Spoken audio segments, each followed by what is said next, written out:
بسم اللہ الرحمن الرحیم۔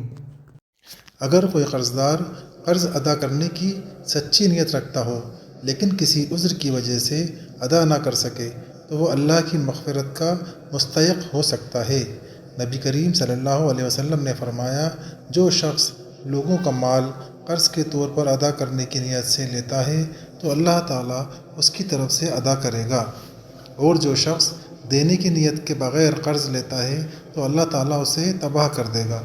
اس لیے ایک مومن کو چاہیے کہ جب بھی قرض لے تو اس کی نیت یا تو یہ ہو کہ اس قرض کو جلد سے جلد یا مقرر وقت پر ایمانداری سے ادا کرے۔ قرض صرف لینے کا نہیں، ادا کرنے کا عہد بھی ہے، جو اللہ کے حضور میں ذمہ داری بن جاتا ہے۔